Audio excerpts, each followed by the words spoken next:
Selamat datang di channel Alur Donghua.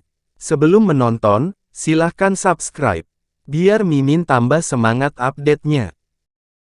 Salah satunya berkilauan dengan cahaya keemasan, sementara yang lain memancarkan cahaya putih redup.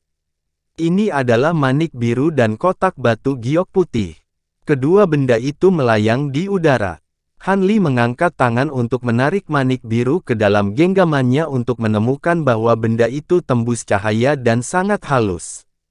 Ki spiritual atribut air murni yang memancar darinya tampaknya menunjukkan bahwa itu adalah harta karun atribut air murni.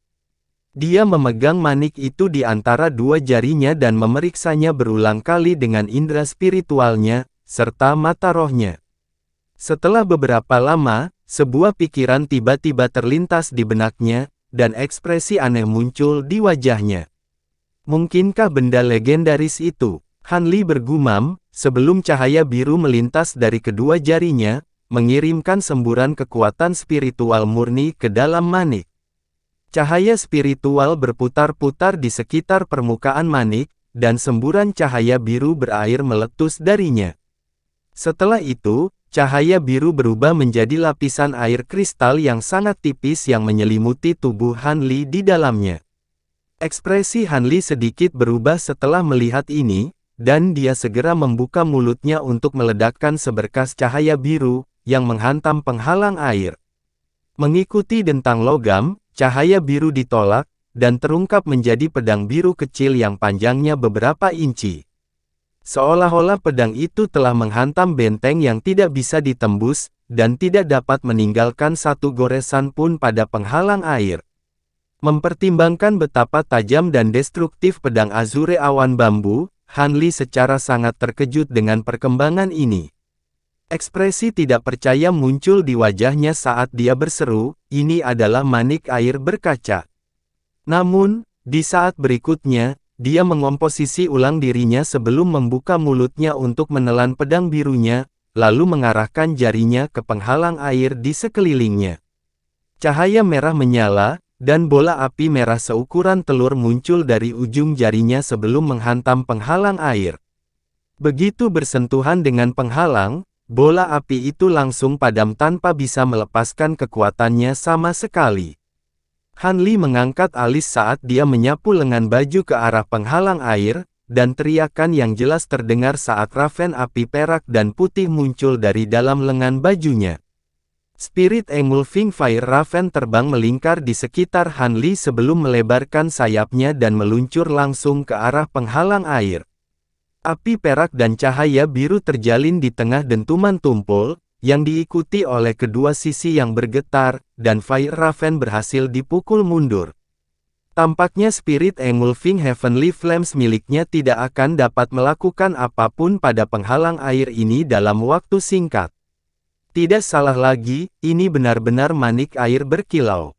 Han Li bergumam sebelum mengayunkan lengan bajunya ke udara lagi untuk menyimpan Fire Raven perak itu. Dia kemudian menatap manik-manik di tangannya dengan tatapan panas di matanya.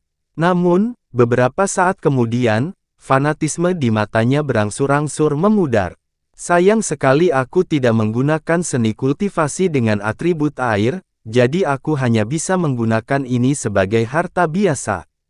Kalau tidak, jika aku bisa menyempurnakan manik ini dan perlahan menyerapnya, aku akan bisa untuk mencapai tubuh air berkaca yang legendaris. Han Li menghela nafas dengan ekspresi sangat kecewa di wajahnya. Jika dia mencapai Glaze Water Body, dia akan dapat membuat kemajuan yang jauh lebih cepat saat menggunakan seni kultivasi atribut air apapun. Lebih jauh lagi, dikatakan bahwa mencapai konstitusi bahkan dapat membuatnya menguasai wilayah air tertentu, yang dijiwai dengan kekuatan hukum langit dan bumi. Ini adalah harta karun yang akan sangat dicari bahkan oleh makhluk tahap integrasi tubuh. Han Li melambaikan tangannya, dan cahaya biru yang memancar dari manik itu segera memudar. Penghalang air di dekatnya kembali menjadi aliran cahaya berair yang diserap oleh manik-manik di tangannya. Tiba-tiba, sebuah pikiran muncul di benaknya, dan matanya langsung menyala. Dia membuat segel tangan dengan satu tangan, dan bayangan putih buram terbang keluar dari pinggangnya sebelum berubah menjadi ular putih yang panjangnya sekitar 1 kaki. Ini tidak lain adalah boneka hidup yang Han Li beri nama boneka. Karena boneka ini hanya memiliki kekuatan tahap tempering spasial, itu tidak akan berguna selama pertempurannya di Pegunungan Setan Emas, jadi Han Li tidak memanggilnya selama ini. Lagi pula, dia lebih menghargai boneka ini karena sifat spiritualnya dan potensinya untuk evolusi lebih lanjut, jadi dia tidak ingin merusaknya jika bisa dihindari. Dengan mengingat hal itu, Han Li mulai melantunkan sesuatu sebelum menunjuk boneka itu. Cahaya putih memancar dari tubuh ular itu, dan ia menjelma menjadi seorang wanita cantik. Alis Han Li berkerut sedikit saat dia mengucapkan segel mantra, yang menghilang ke dalam kotak batu giok dalam sekejap. Cahaya spiritual mulai berputar di sekitar permukaan kotak, diikuti dengan jimat pembatas yang terkelupas tanpa suara.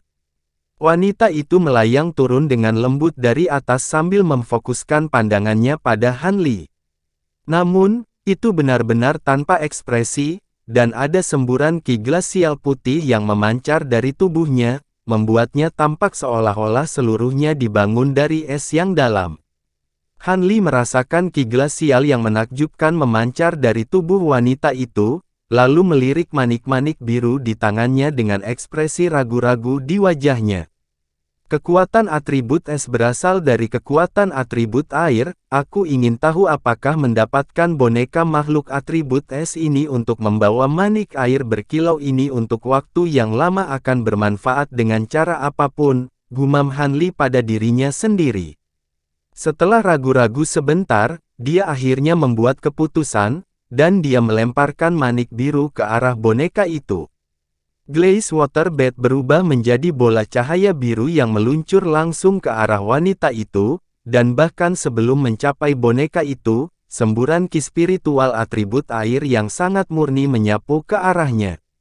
Anehnya, setelah bersentuhan dengan ki spiritual yang kaya ini, ekspresi kayu doll tiba-tiba bergerak sedikit, dan itu mengalihkan perhatiannya dari Han Li, malah memusatkan pandangannya pada manik yang mendekat. Tiba-tiba, ia membuka mulutnya untuk mengeluarkan semburan cahaya putih, yang menyapu manik dalam sekejap sebelum menarik manik ke dalam mulutnya. Lapisan cahaya biru tiba-tiba muncul di atas wajah pucat doll, dan alisnya bahkan sedikit berkerut dalam tampilan ketidaknyamanan yang agak manusiawi. Namun, ekspresinya kemudian dengan cepat mereda, dan cahaya biru di wajahnya menghilang saat ia kembali ke dirinya yang kaku tanpa ekspresi.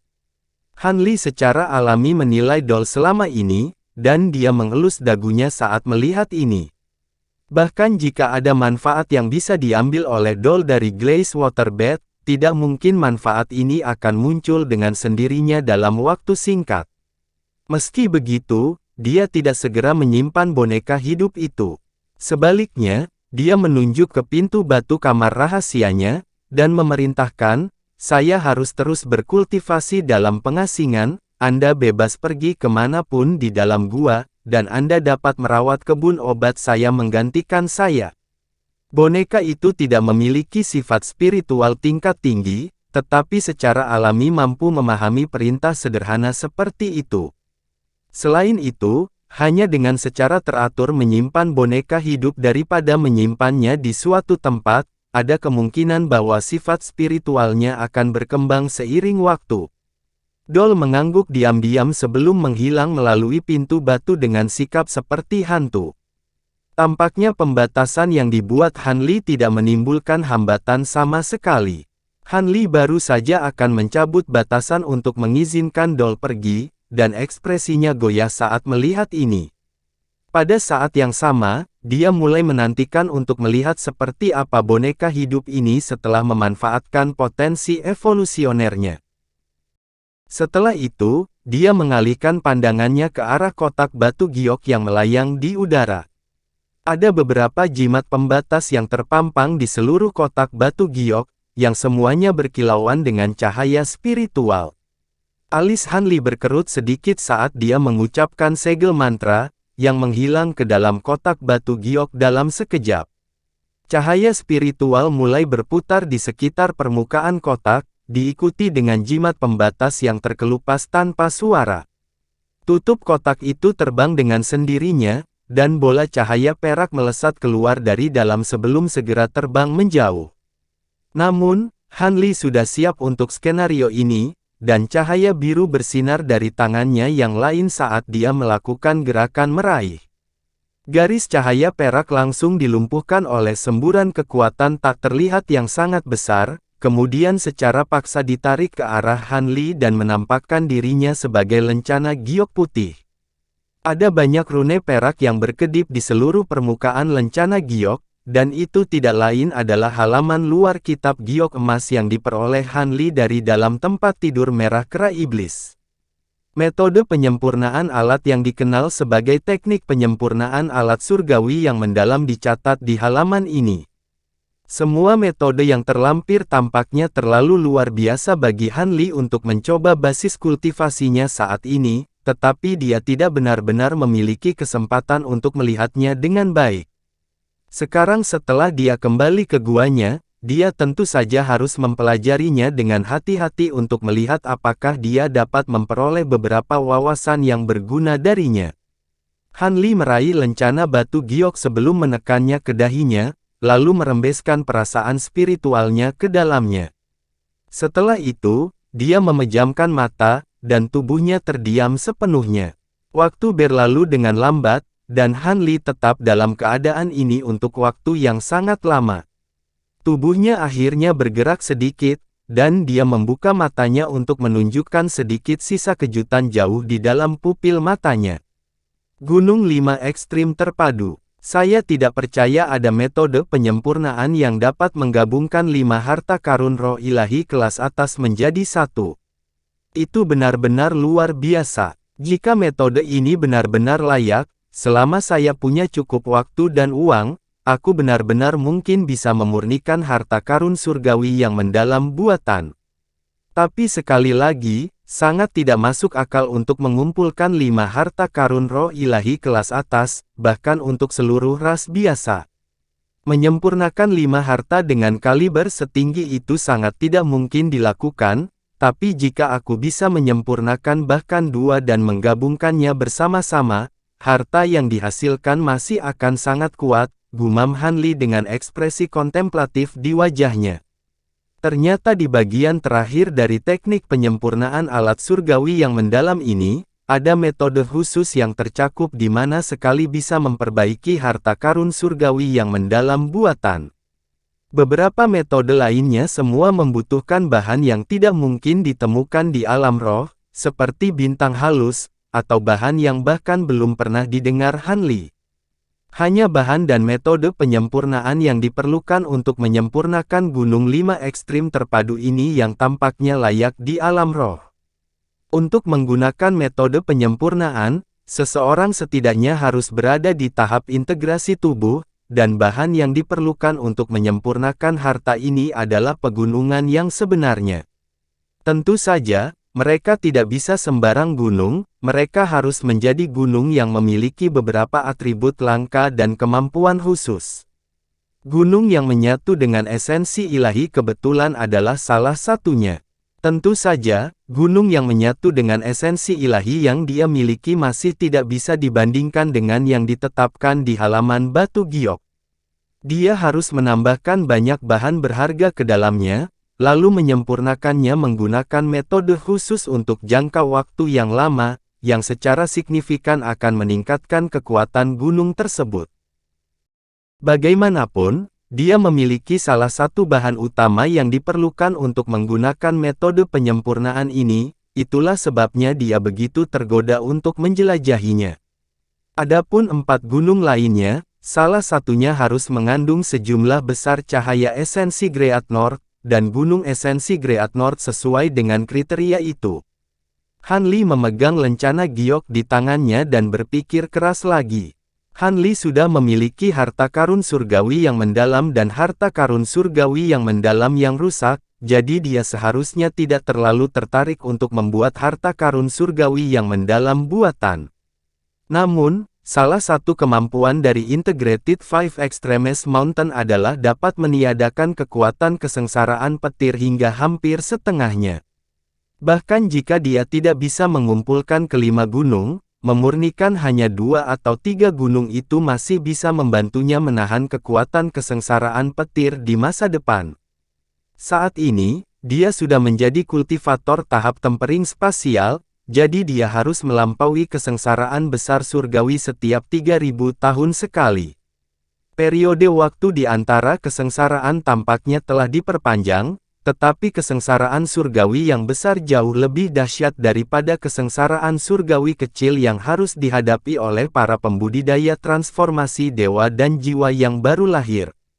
Bagi sebagian besar pembudidaya tempering ruang, mereka umumnya dapat dengan aman melampaui kesengsaraan surgawi besar pertama mereka, tetapi kematian mulai melonjak dengan setiap kesengsaraan surgawi besar berturut-turut. Mereka yang bisa mencapai kesengsaraan surgawi keempat atau kelima mereka semua adalah monster tua yang telah hidup selama lebih dari 10.000 tahun, tetapi bahkan di antara mereka, hanya ada 30% makhluk yang mampu melampaui kesengsaraan itu. Adapun kesengsaraan surgawi utama setelah yang kelima, tingkat kematian melebihi 80%. Dikatakan bahwa sejak ras manusia muncul di alam roh, tidak ada pembudidaya tempering ruang yang berhasil melampaui 9 kesengsaraan besar surgawi. Semua makhluk yang telah melampaui 9 atau lebih kesengsaraan besar surgawi semuanya adalah kultivator pada tahap integrasi tubuh atau lebih tinggi. Bahkan makhluk tahap tempering spasial yang jauh lebih kuat daripada makhluk lain dari basis kultivasi yang sama pasti akan musnah jika mereka tidak dapat mencapai tahap integrasi tubuh sebelum kesengsaraan besar surgawi ke-9 mereka. Tentu saja, ini hanya berlaku untuk pembudidaya manusia. Adapun kultivator setan tahap metamorfosis, situasi mereka sangat mirip dengan ras manusia ketika datang ke kesengsaraan surgawi. Namun, karena perbedaan dalam rentang hidup, seni kultivasi yang digunakan, dan bakat yang melekat di antara makhluk dari ras yang berbeda, interval antara kesengsaraan surgawi dan betapa dahsyatnya kesengsaraan ini berbeda secara drastis. Dikatakan bahwa untuk makhluk asing yang secara inheren jauh lebih kuat daripada manusia, kesengsaraan mereka hanya akan datang setiap 10.000 tahun sekali, tetapi keganasan kesengsaraan ini juga jauh melebihi kesengsaraan surgawi yang dialami oleh para pembudidaya manusia. Ada juga beberapa makhluk dengan rentang hidup yang jauh lebih pendek daripada manusia, dan kesengsaraan surgawi mereka datang setiap beberapa dekade sekali. Tak perlu dikatakan, kesengsaraan surgawi ini jauh lebih dahsyat daripada yang dialami oleh para pembudidaya manusia. Setelah mencapai tahap integrasi tubuh, setiap kesengsaraan surgawi utama menjadi jauh lebih berbahaya dibandingkan dengan kesengsaraan tahap tempering spasial. Setiap kesengsaraan besar surgawi pada saat itu pada dasarnya adalah cobaan hidup dan mati, dan mereka yang tidak lulus akan binasa, sementara mereka yang lolos akan bertahan dan mengalami sedikit peningkatan dalam basis kultivasi mereka. Bahkan ada beberapa kasus khusus di mana makhluk telah menembus kemacetan mereka selama kesengsaraan kilat. Dengan demikian, makhluk di tahap integrasi tubuh atau di atasnya sangat jarang menunjukkan diri kecuali ada hal-hal yang sangat penting yang harus mereka tangani. Hampir seluruh waktu mereka didedikasikan untuk berkultivasi dan membuat persiapan untuk ujian hidup dan mati berikutnya. Tentu saja, kesengsaraan surgawi yang besar tidak seluruhnya terdiri dari kesengsaraan kilat, tetapi satu hal yang pasti, kesengsaraan petir termasuk dalam dan merupakan konstituen utama dari semua kesengsaraan surgawi utama. Dengan demikian, kemampuan Integrated Five Extremes Mountain untuk menyangga kekuatan kesengsaraan petir secara alami sangat berguna. Jika dia bisa memurnikan harta karun seperti itu, dia pada dasarnya akan secara signifikan meningkatkan peluangnya untuk berhasil melampaui kesengsaraan di masa depan. Namun, selain dari gunung yang menyatu dengan esensi ilahi yang sudah dia miliki, Han Li tidak tahu di mana dia bisa menemukan 4 gunung lainnya. Selain itu, selain dari keempat gunung yang sangat kuat itu, semua bahan sekunder yang harus dimasukkan ke dalam gunung ini juga sangat langka. Beberapa di antaranya adalah materi yang hanya pernah didengar Han Li, namun belum pernah dilihat sebelumnya, dan itu cukup mengecewakan baginya. Setelah merenungkan masalah ini di ruang rahasianya untuk waktu yang lama, ekspresi Han Li berangsur-angsur mereda. Dia melirik halaman batu giok di tangannya sebelum membalik tangannya yang lain untuk menghasilkan kotak batu giok. Dia menempatkan halaman batu giok ke dalam kotak, lalu menempelkan beberapa jimat pembatas ke kotak itu sebelum menyimpannya. Meskipun dia sudah memiliki metode penyempurnaan, tidak ada jaminan apapun bahwa dia akan menemukan gunung lain yang dibutuhkan di masa depan. Dengan demikian, tidak ada gunanya menjadi terlalu terobsesi dengan harta karun ini karena keberuntungan kemungkinan besar akan memainkan peran besar apakah dia bisa mengumpulkan semua bahan yang dibutuhkan. Setelah menerima hal ini, Han Li duduk diam beberapa saat lebih lama sebelum akhirnya pulih ke kondisi mental yang benar-benar tenang. Setelah itu, dia mengacak-acak lengan bajunya, dan sebuah gelang terbang keluar dari dalam. Cahaya spiritual memancar dari gelang itu, dan bola cahaya hitam terbang keluar dari dalam sebelum mendarat dengan lembut ke tanah. Di dalam cahaya hitam, ada seekor monyet hitam kecil yang meringkuk menjadi bola tak bergerak.